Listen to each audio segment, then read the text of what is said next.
Are you ready to start scaling yourself even while traveling the world?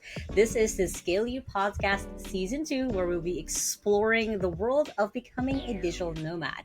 Every single week, we're inviting a lot of guests from different scales, basically, of being a digital nomad, of someone who might have a home base like myself, where I travel maybe once a year remotely, or someone who does it crazy, has a crazy schedule where every single week they're in somewhere new. We're going to explore all of that with our amazing guests for this season. So if you are someone who's right now frustrated being a one-man person in your business and you want to start scaling yourself and truly being able to travel the world and have the freedom to be able to scale yourself, then go ahead and ditch the grind and join us at Scale You. Now, for our guest today is someone that I met in Bangsu Nomad Fest. He was one of the speakers who was also talking about AI, so you knew that there was an instant connection right away. And Dr. Daniel Duma has a PhD in AI, is an ex-Google and ex-Amazon researcher, and a serial entrepreneur in the AI space. Currently, he's working on speeding up research in biopharma to tackle the diseases of aging. So guys, help me welcome our amazing guest for today, Dan. Hey, Dan. Hey, Leanne, how you doing? Good. How are you? I'm excited that you're finally here on the podcast. We talked last time we talked, I did mention like, hey, I want you on my podcast for sure. So I'm glad we're finally doing it almost a month since we last saw each other.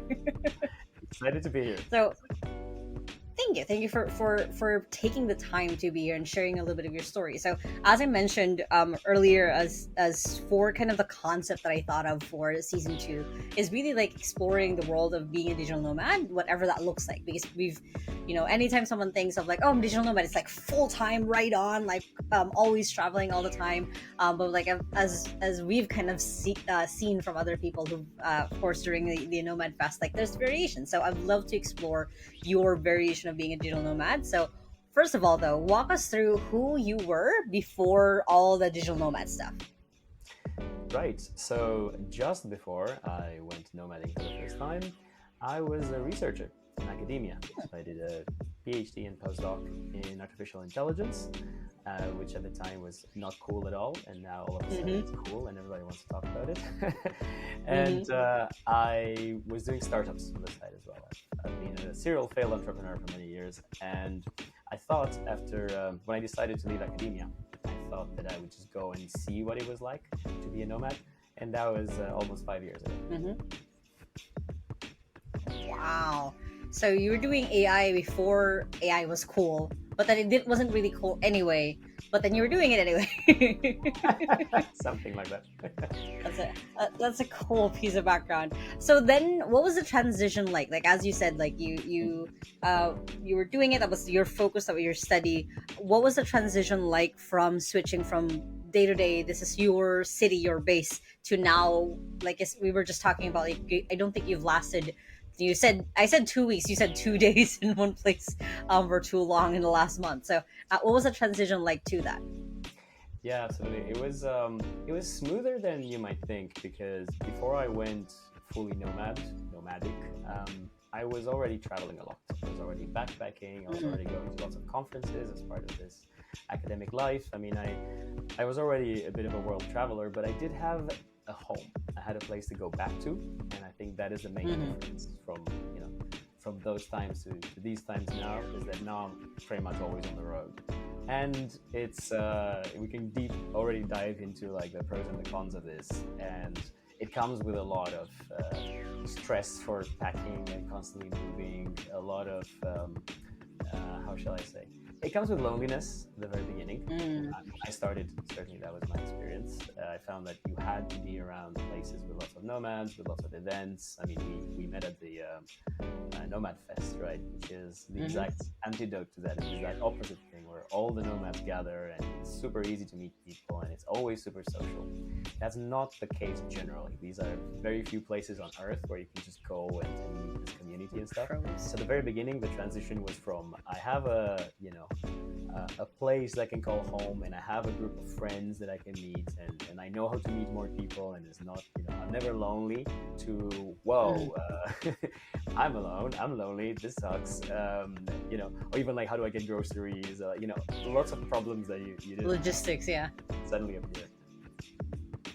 Got it. So what would a let's say, I guess, because like I said, we were just joking about how you haven't lasted 2 days, 48 hours and more in one place so far. So walk us through what your last week looked like where were you at last week? What was that life like?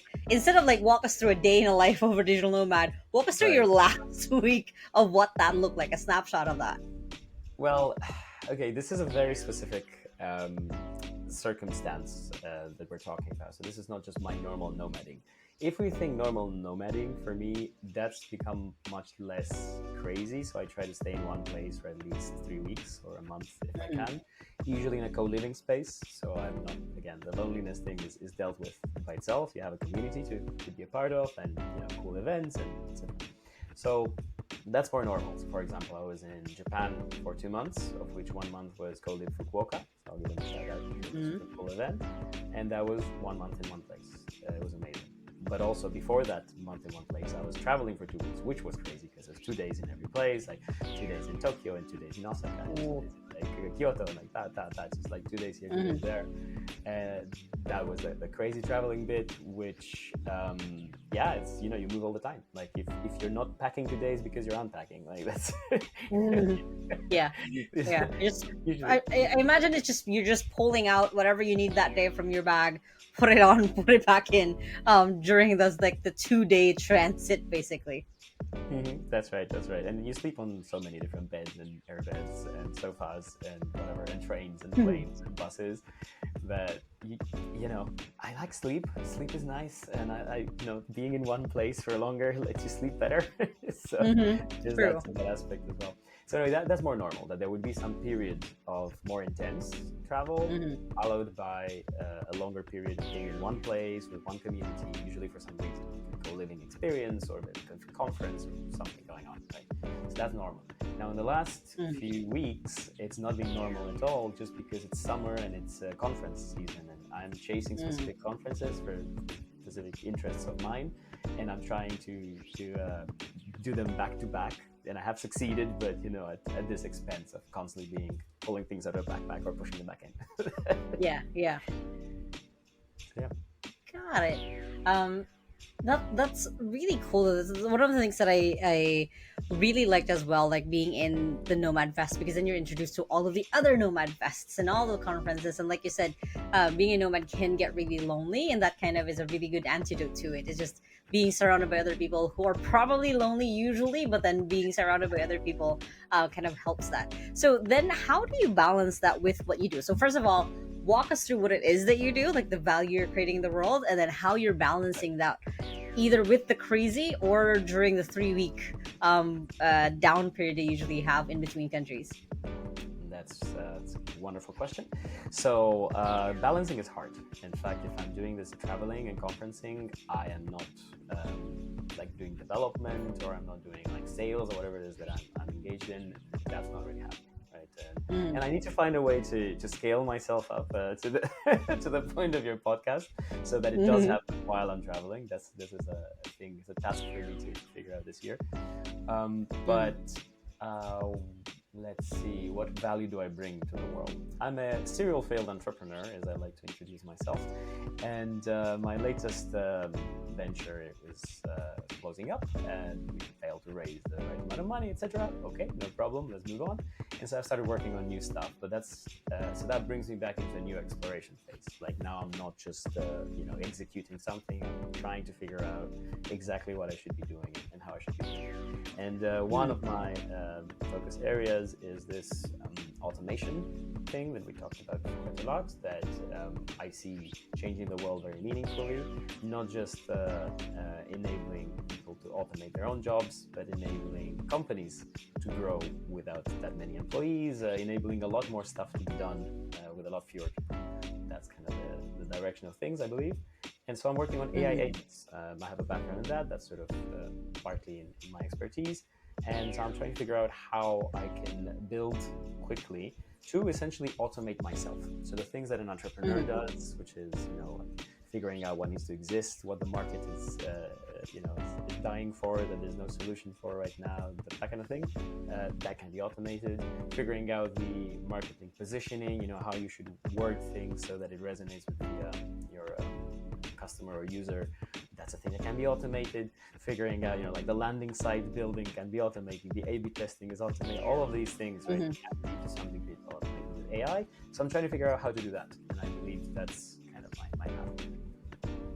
Got it. So essentially, what you were doing when you were doing the PhD anyway, but then now we have like the path with AI, we have the tools with AI, which for those who are listening who have no idea what AI agents are, like what platform are you using? What would be examples of ways that people can automate themselves or their business? Ooh, that's. I wish I had like a simple answer to that. The situation is we don't really have a user-friendly product, a user-facing product that does the kind of things that I'm working on. It's still quite experimental. We're still talking about frameworks that you need to run yourself. You need to figure out where to run them on the cloud, blah blah blah. So there are a bunch of things like Crew AI. There's Flowwise. There's a bunch of companies that are trying to go in that direction. Still very early days. But that's why I don't have one to recommend instead. Got it. Got it. So it's still, uh, you're also still figuring it out as you go. But I like that you also then highlighted that on the days where you're kind of go go go, there's not a lot of growth, but there's just running basically the business. And then on the times I can imagine, on the times where you do have like the 3 weeks or the month staying in one place, that's when I guess you're doing the growth and development part. That's absolutely right. Yeah. So as an example, I was staying at Seoul Nooks in Korea. You can ask EH and I spent 14-hour days coding. I was like in the co-living, and then we went to a cafe, and then we went to a co-working space, and the whole time I was just banging away. Just typing away. So I think I saw like 3 things in Korea. I was mostly working. Well, that's a picture that a lot of people don't see, because like I said, when people think digital nomad, like it's all day every day running around doing things, and then maybe working in the evening. But that is a pretty good picture to paint as well for people, as one reality is, depending on where you're going. And I guess the other picture is if you plan on going back, or if it's your second and third time, it might just be you're mostly chilling in that country. I can imagine, and kind of getting work done more, versus if it's your first time or your only time to get there. Very cool. So then, my favorite question I like asking is essentially, as you're building a lot of these automations, making life easier for people, if there were, let's say, a second Dan, a third Daniel, a fourth, let's say an army of Daniels, how would you like the world to look like? Like, what would that vision be of like, oh, there's an army of me, this is how we want to push the world? It's interesting that you asked that exact question, because I have asked it of myself to myself. How, if I could scale myself horizontally, what would my different clones be working on? And the thing is, that's exactly what I need. Can you please do that for me? I have Well, you 2x, but like, not even just, I think, cloning yourself. It's because with AI, with automations, with making life easier, like, how would you change the world if you could, basically, kind of question. That's right. So I'm working on too many things at the same time, or I'm trying to work on too many things at the same time, and that is one of my problems. I have too many areas of interest. So I gave you one of them, which is I'm working on AI agents and trying to automate the entrepreneurs, specifically figuring out all these tasks, how he can avoid having to do them repeatedly. But I'm also working on longevity. I think we discussed this at some point. I'm figuring out how I could help in the fight against aging, right? So this is way outside of my area of knowledge. So so a lot of what I do is I'm actually reading stuff, watching videos, talking to people, learning about biomedical things, and how drugs work, how drug discovery works, how the medical profession works, how the approval for new treatments works, and all of these things. This is a lot of time that I spend just learning. Right? I'm just exploring this area. A lot of that is networking, so I go to conferences. Now that would be like a physical me that would need to be there and talk to people. So I think that's hard to do, but maybe it's not as hard to do the researching part of me, the guy who just goes and collects all the useful information. Given that I have some areas of interest within that field, understand that really, really well, right? So like I'd love to have like another external brain that just goes and learns all these things that I can consult anytime that I want. It's like, so I want to do this. Oh, but look, I learned that this is so and so. Important, make a decision. So that'll be one. There's also like the money making aspect. I would like to just have some versions of me that just go and make me money, so I don't have to do that, and I can Yeah, focus. yeah. You just focus on the growth, not the making money. Yeah, it's funny because it's two different things for sure. Yeah. Yeah, yeah. So those money-making versions of me might be launching products. Might be using these tools that I'm thinking about to quickly launch products and monetize those, and ideally, basically use the internet as a source of money. Like figure out what you can build that is providing some value, and where you can also capture that value, and just make a machine where you just turn the handle and the money comes from the internet into your bank account. That's that's another set That's of the needs dream. that would go and do that. So yeah, that's Mhm. something that. Got it. It's funny because I've seen you do the talk on, like I remember you did the unconference on basically how to not age, in one sense or the other, and you talking about, it's funny seeing you talk about AI in one book, which you're very excited about, but I don't know if you know, but your face actually lit up when you started talking about the do not age stuff basically. So Oh, that is definitely where your passion is, and I can definitely see it, and like that is essentially how you like to scale yourself, and the money making machine is a dream. That's kind of our, push the button and like, oh, money. That's mhm. oh, it's there. So that's definitely a good vision as well. Amazing. Well, for anyone who's starting right now, either they're doing digital nomad as a career or doing digital nomad as an entrepreneur like yourself, what would be your advice if you had to talk to Daniel from 5 years ago when you were just starting out? What would be a piece of advice that you would give to that Daniel? Oh, I think I started with that, which was it's going to be lonely. I think that's the main thing that I just underappreciated at the beginning. Mm. And so seek a community that you can easily connect with, that you can meet again and again, that sort of thing. Like find friends is Mm-hmm. important. Like this, they call this support network. When I was doing my PhD, they started telling us at the very beginning, this is going to be lonely, and you need a support network, or you're going to go crazy. And they were right. Mm-hmm.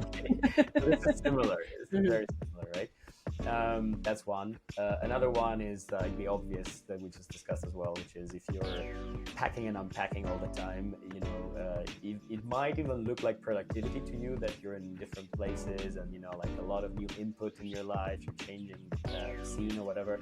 But actual productivity of like your business, whatever that is, or whatever, as you said, good you want to bring to the world, right? That's going to get delayed.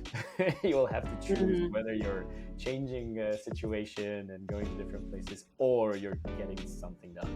And so, yeah, balancing those out is tricky. So find a system that works for you. For some people, that's having their home office. For some people, being a co-working space. Certainly for me, I need that social environment aspect. And certainly stay in a place for longer than 2 days. Mhm. Well, you did say that these are kind of exceptions or chaotic times for you, so it's not supposed to be the normal, basically. That's right. No, I've learned that I shouldn't do this, but I am forced by the circumstances, let's say. But at the beginning, I actually believed that this was possible. I actually set out to actually constantly travel and work at the same time.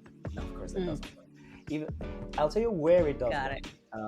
In extremely over civilized, perfectly predictable situations and places. So, say for Mm, example, before I did the Nomad cruise last year, I went to visit a good friend of mine in Bologna, and I stayed in Bologna 3 or 4 days with him.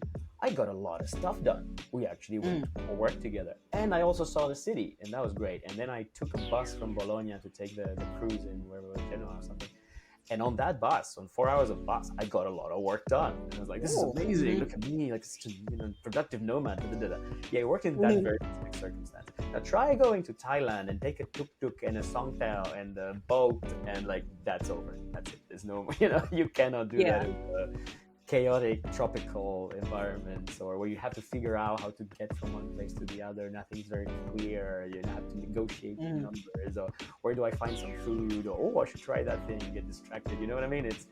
There are circumstances where it works, but overall, no. They're exemptions, not the rule, basically, I agree. on that. And that's true though. Like, the using transit basically like an airplane. Like I remember finishing like writing 2 chapters of the book that I still have to finish writing just because of a 4 hour flight. I'm like, oh, I have nothing else to do right now, just this. So that's definitely true on the using transit. Well, thank you so much, Daniel, for your time today. Where can people find you, find out more about you, follow your chaotic journey throughout the world? I go by Dr. Dan on the internet. Follow me on Instagram, LinkedIn, TikTok. I'm going to be producing more content that people so far are finding interesting. So I hope that continues. Dr. Dan Ponders is my name, but you can share that as in text. Perfect. And yeah, we'll put that definitely in the description and everywhere else below to make sure that people can follow you. Again, thank you so much, Daniel, for your time today. And you've just encouraged hopefully one other person to not do the chaotic lifestyle, but the digital nomad lifestyle their way. Thank you. Learn from my mistakes. Thanks a lot, Leon. That was delightful. So again, all of Daniel's info will be in the description below. Make sure to check him out. Make sure to follow him. Make sure to see his journey, as I have already been basically since I've met him in person in Bingsu Nomad Fest. And of course, if you guys like this episode, make sure to hit the thumbs up button right there. Comment below if you have any questions on what it's like to be a chaotic digital nomad or someone who has a base. And of course, if you guys are listening from Spotify, Apple, wherever you're at, make sure to hit the subscribe button right there so you don't miss any of the future episodes on the Scale You podcast. And of course, I hope you guys have a wonderful day. And remember that small steps matters. And I'll see you in the next episode. Bye.